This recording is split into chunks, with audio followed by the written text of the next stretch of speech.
Hello friends, welcome to அம்மா சமையல் கட்டு. இன்றைக்கி அம்மா சமையல் கட்டு சேனலில் நம்ம பார்க்க போகிற ரெசிபி பிள்ளையார்பட்டி ஃபேமஸ் மோதகம் தான் இன்றைக்கி பார்க்க போகிறோம். வாங்க இது எப்படி செய்யலாம் இப்போ நம்ம போய் பார்க்கலாம். இதுக்கு நான் 1 கப் அளவு பச்சரிசி எடுத்திருக்கேன். நீங்கள் எந்த கப்பில் மெஷர் பண்ணுறீங்களோ அதே கப்பில் எல்லாமே மெஷர் பண்ணிக்கோங்க.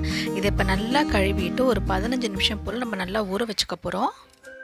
இந்த மாதிரி ஊற வைக்கிறதுனால கொழுக்கட்டை நல்லா சாஃப்டாக இருக்கும். இப்போ பாருங்கள், 15 நிமிஷத்துக்கு அப்புறம் தண்ணி எல்லாத்தையும் வடிச்சிட்டு இது நம்ம ஒரு துணியில் போட்டு லைட்டாக உணர விட்டுடலாம். இது ஒரு காட்டன் துணியில் போட்டு லைட்டாக காய வச்சு எடுத்துக்கலாம். அதாவது இது நல்லா காயணும்னு அவசியம் கிடையாது, ஈரப்பதம் இருக்கணும். ஆனால் கையில் இப்படி தொட்டி எடுத்தோன்னாக்கா அரிசி ஒட்டக்கூடாது, அந்த அளவுக்கு இது காஞ்சா போதும். இப்போ அரிசி காயட்டும். அப்புறம் இதுக்கு ஒரு 1/4 கப் அளவு நான் பாசிப்பருப்பு எடுத்திருக்கேன். அரிசி 1 கப்னா பாசிப்பருப்பு 1/4 கப். இதை நல்லா ட்ரை ரோஸ்ட் பண்ணிக்கலாம். அதாவது பாசிப்பருப்போட வாசம் நமக்கு நல்லா வரணும், கலர் கொஞ்சம் சேஞ்ச் ஆகி வரணும், அந்த அளவுக்கு மட்டும் பாசிப்பருப்பை வறுத்து எடுத்துக்கிட்டால் போதும். இப்போ பாசிப்பருப்பு நல்லா வறுப்பட்டுடுச்சு. இப்போ மிக்ஸி ஜாரில் போட்டு நம்ம அரைச்சி எடுத்துக்கலாம். இது பார்த்திங்கன்னா இந்த மாதிரி கொரப்பாக அரைச்சி எடுத்தால் போதும், நைஸாக அரைக்க வேணாம், கொஞ்சம் ஒன்றும் பாதியமாக உடஞ்சா போதும். இப்போ நம்ம காய வச்சுருக்க அரிசியை மிக்ஸி ஜாரில் போட்டு அரைச்சி எடுத்துக்க போகிறோம். இது பார்த்திங்கன்னா அரிசி ரவைன்னு சொல்லுவோம்ல, அந்த பதத்துக்கு இதை அரைச்சி எடுத்துக்கணும். இப்போ பாருங்கள், இந்த மாதிரி கொரப்பாக இருக்கணும், நைஸாக அரைச்சிட வேண்டாம், கொழுக்கட்டை நல்லா இருக்காது. இந்த மாதிரி கொஞ்சம் கொரப்பாக அரைச்சி எடுத்துக்கோங்க. அரைச்சதுக்கப்புறம் இதையும் ஒரு கடாயில் போட்டு நம்ம நல்லா ரோஸ்ட் பண்ணிக்கலாம். அதாவது ஈரப்பதம் எல்லாம் போயிட்டு அரிசி நல்லா உதிரி ஆகிற வரைக்கும் நம்ம வறுத்து எடுத்துக்கிட்டால் போதும்.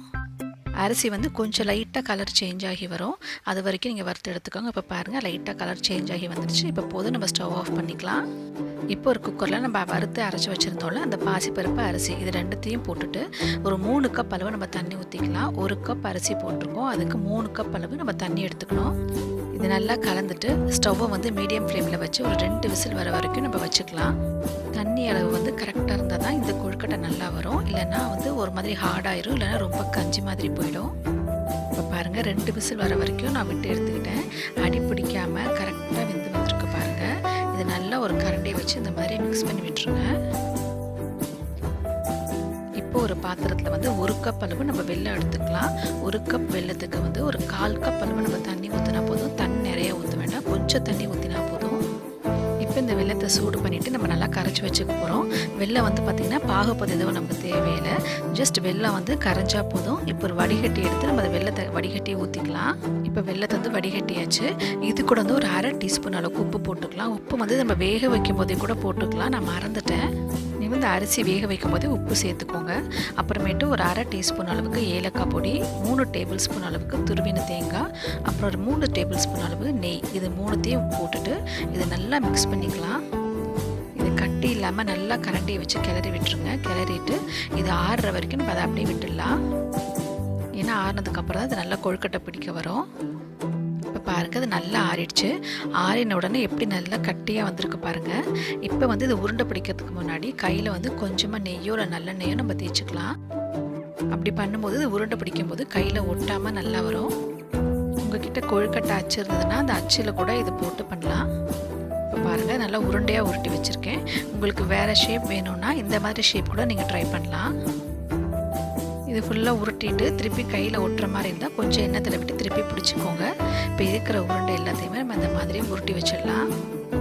பாருங்கள், இந்த மாதிரி ஷேப் கூட நீங்கள் பண்ணிக்கலாம். அவ்வளோதான், எல்லாத்தையும் இந்த மாதிரி உருண்டை பிடிச்சி வச்சுட்டேன். இப்போ இதை நம்ம வேக வச்சிடலாம். உங்ககிட்ட குக்கர் இல்லை ஸ்டீமர் இந்த மாதிரி எது இருந்தாலும் அதில் போட்டு நீங்கள் வேக வச்சுக்கோங்க. இது ஒரு 10 நிமிஷம் போல் வெந்தால் போதும். ஏன்னா நம்ம அரிசி பாசிப்பருப்பு எல்லாமே குக்கர் ஆல்ரெடி வெந்துடுச்சு. இப்போ பாருங்கள், ஒரு 10 நிமிஷத்துக்கு அப்புறம் நல்லா கொழுக்கட்டை வெந்து வந்திருக்கு. இது நல்லா சாஃப்டாக இருந்துச்சு. இது கண்டிப்பாக நீங்களும் ட்ரை பண்ணி பாருங்கள். இந்த விநாயகர் சதுர்த்திக்கு இந்த மோதகத்தை நீங்களும் உங்கள் வீட்டில் கண்டிப்பாக ட்ரை பண்ணி பாருங்கள்.